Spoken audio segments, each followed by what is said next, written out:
Kid স্পন্সরের জন্য internationally এমন বেশ কয়েকটা কোম্পানি আছে যারা বাংলাদেশে কাজ করার জন্য একেবারে মুখে আছে, বসে আছে।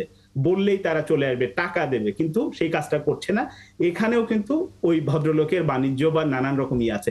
বাফুফের একজন কর্মকর্তা যাকে আপনি আসলে একটা ভিন্ন নামেও ডাকেন, সেটাই বা কেন করেন? মানে সামহাও মনে হয় আপনাদের মধ্যে কি কোনো আসলে পার্সোনালি সম্পর্কের কোনো আসলে এই জিনিসটা আপনি ভালো একটা প্রশ্ন। আমি একেবারেই পার্সোনালি যদি বলেন, আমার পার্সোনালি কারো সাথেই কোন রকম বিরোধ নেই, আমার কোনো স্বার্থের দ্বন্দ্ব নেই, কোনো কিছু নেই। আমি শুধুমাত্র ফুটবলের ভালোর জন্য আমি যদি ফাহাদ করিম সাহেবের সমালোচনা যেটা করি, জি। উনি যদি দেখেন আমি যৌক্তিক কথাগুলো আমি বলছি যে টিভি রাইটস থেকে ফুটবল ফেডারেশন, আপনি ক্রিকেট বোর্ডের দিকে যদি তাকান, ক্রিকেট বোর্ডের ফান্ডে এখন এফডিআর অলমোস্ট 1200-1300 কোটি টাকা।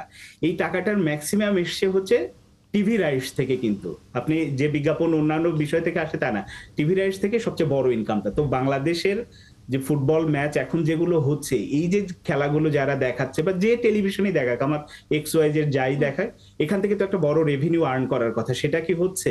শুধুমাত্র টিকিট বিক্রি করে কয় টাকা আসলে এটা দেখাচ্ছে, স্পন্সরশিপ থেকে কোথায় আসছে। আপনার লিগ যখন চলছে, যে এই যে পেট্রোনাসকে নিল, তারা বাদ দিল। আমার কথা হলো যে এই লিগের যে খেলাগুলো হচ্ছে, শুধু মানে প্রিমিয়ার লিগ কেন, পায়োনিয়ার লিগ আছে, ফার্স্ট ডিভিশন আছে, সেকেন্ড ডিভিশন আছে, মেয়েদের লিগ আছে। আমি ইন্ডিয়ার উদাহরণ দিতে পারি। ইন্ডিয়াতে যখন এরকম কোন কোম্পানির সাথে চুক্তিতে যায়, তারা 4 থেকে 5 বছরের জন্য, যে আমার টোটাল দেশের ফুটবল স্ট্রাকচারেই আমার এতগুলো লিগ আছে, এই পরিমাণ বছরে খেলা হবে, তুমি মাইনে যেমন পাবা, এইভাবে চুক্তিতে যাওয়া।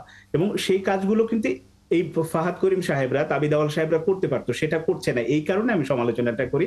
আরো একটা ব্যাপার দেখেন, আমি জার্সির কথা বলছিলাম শুরুতে, আপনি বলছিলেন যে এই যে টরন্টোর মতো জায়গাতেও যখন জার্সি গায়ে দেখি, বাংলাদেশ ফুটবল টিমের জার্সি এত জনপ্রিয়, তা রিসেন্ট 20-30 বছরের মধ্যে কখনোই ফুটবল টিমের জার্সি এত বেশি জনপ্রিয় হয়নি। তার মানে এই যে চুক্তিটা দৌড়ের সাথে হয়েছে, ইনি ফাহাদ করিম সাহেবই করেছেন। এখান থেকে কিন্তু ফুটবল ফেডারেশন কোনো টাকা পায় না।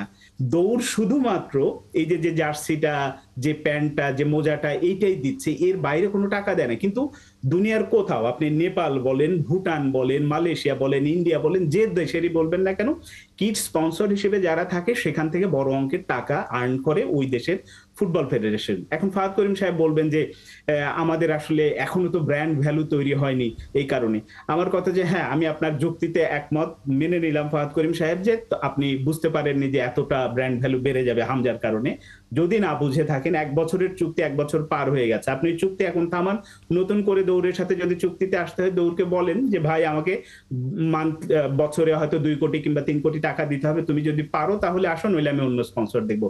আপনার এই স্পন্সরশিপ, কিড স্পন্সরের জন্য ইন্টারন্যাশনালি এমন বেশ কয়েকটা কোম্পানি আছে যারা বাংলাদেশে কাজ করার জন্য একেবারে মুখে আছে, বসে আছে। বললেই তারা চলে আসবে, টাকা দেবে। কিন্তু সেই কাজটা করছে না। এখানেও কিন্তু ওই ভদ্রলোকের বাণিজ্য বা নানান রকমই আছে। এই কারণে আমি সমালোচনা করি। সমালোচনা অযৌক্তিক নয়। আমি ফুটবল ফেডারেশন লাভবান হোক, দেশের ফুটবল আর্ন করুক, দেশের ফুটবলে পরিবর্তন আসুক, কোনো সমস্যা নেই। ওই জায়গাটাতে যেটা হচ্ছে না জন্য আমি সমালোচনাটা করছি, একেবারেই ব্যক্তিগত আপনি কোনো আসলে সমস্যা নেই। গ্রাউন্ড পেয়েছেন বলেই আসলে করছেন, সেটা নিঃসন্দেহে।